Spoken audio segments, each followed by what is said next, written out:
Olá pessoal, então continuando as dicas para a segunda fase.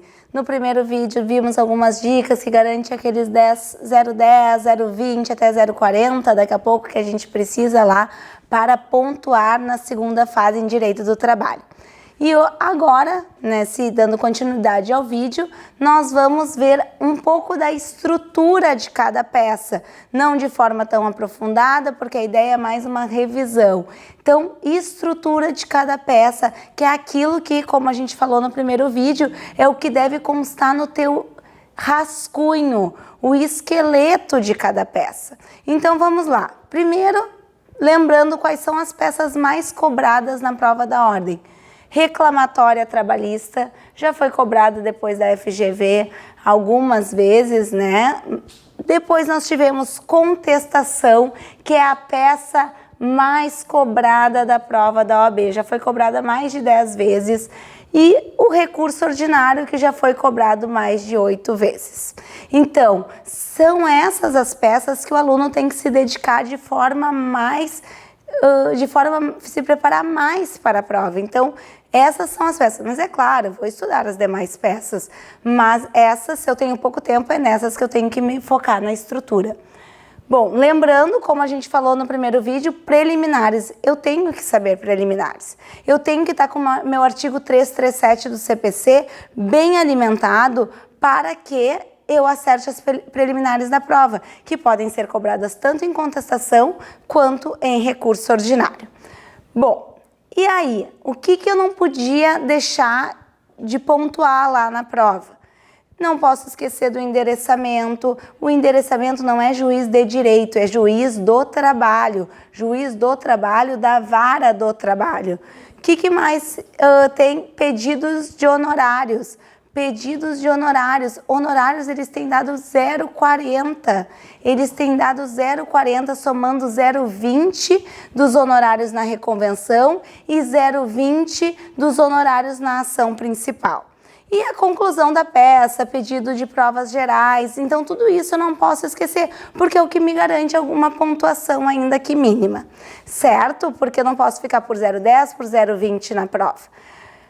Mas aí, o que nós temos de estrutura? Estrutura na peça.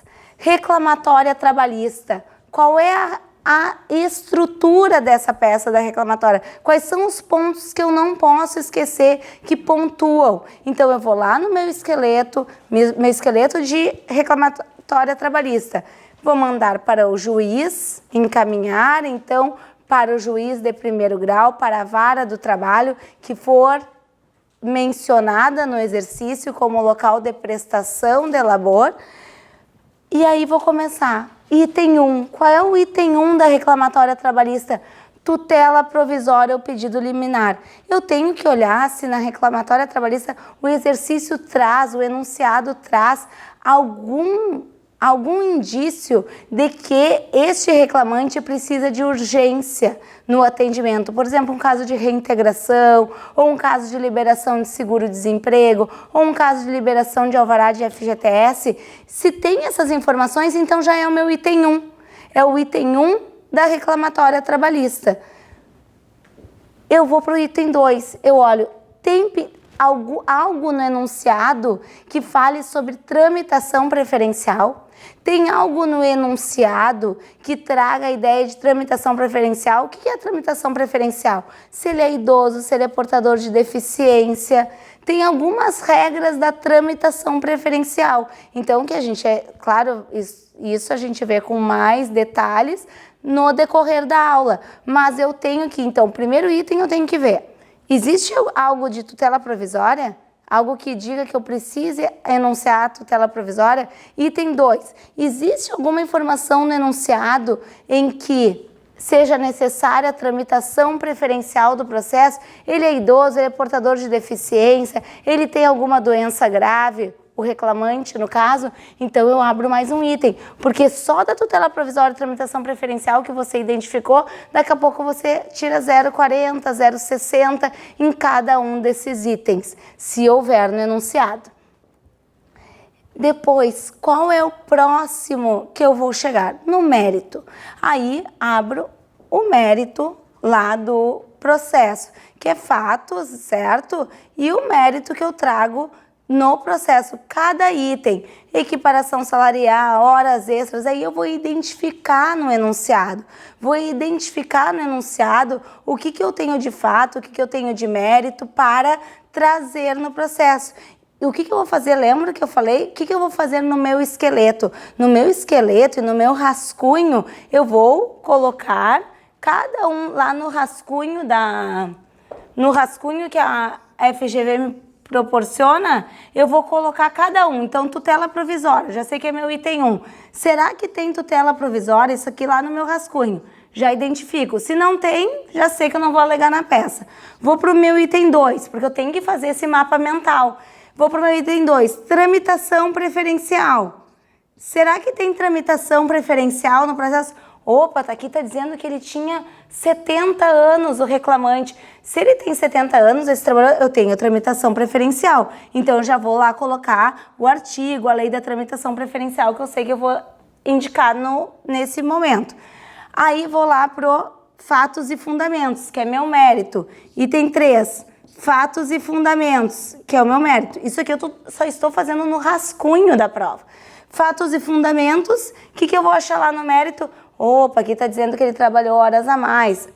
Então, tem horas extras para eu solicitar. O que está dizendo mais? Que ele quer equiparação ao colega, equiparação salarial. Está dizendo que ele quer, que ele tem possibilidade de cobrar um dano moral, porque ele foi lesado. Dano moral. Já identifiquei 3 méritos. O que eu vou fazer? No meu índice remissivo, eu vou achar os artigos correspondentes a cada mérito e vou colocar lá no meu rascunho. Porque quando eu for fazer a prova, meu rascunho já sei que eu não tenho tutela provisória, não tenho que ficar procurando. Já sei que eu tenho um pedido de preferência, de tramitação preferencial, sei os méritos que eu tenho, então meu rascunho já está desenhado, porque não dá tempo de fazer todo o rascunho na prova e depois passar tudo a limpo. E depois do mérito, o que nós temos? Que a folha acabou antes. Depois do mérito, o que nós temos? Os pedidos. Aí, como é que funcionam os pedidos lá na inicial? Eu tenho que renovar todos os pedidos. Tenho que renovar o pedido de tramitação preferencial, tenho que renovar o pedido de horas extras, tenho que renovar o de equiparação salarial, tenho que renovar o de dano moral, eu tenho que renovar todos os pedidos e indicar valores. Além do mais, o que eu não posso esquecer que me pontua? A OAB tem dado 0,20, 0,40, honorários, tem que fazer o pedido de honorários, então renovo todos os pedidos, peço a procedência total da demanda, porque eu estou pedindo a procedência, renovo os pedidos, boto lá os pedidos um por um com seus valores e, posteriormente, vou para o pedido de honorários, que também me pontua. Finalizou isso, eu vou para os meus requerimentos finais. Quais são os requerimentos finais da petição inicial? Requerimentos finais, eu tenho que pedir a intimação da parte contrária, para que ele possa contestar, pedir todos os meios de provas,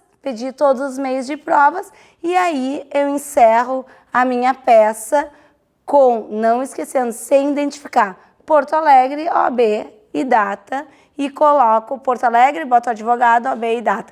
Então, para ver de forma mais detalhada, nós temos de forma mais detalhada a peça inteira, como se faz os pedidos, como se faz exatamente, como se aborda o mérito, como se fundamenta o mérito. Mas o que vocês não podem esquecer é dessa questão mental na prova de vocês.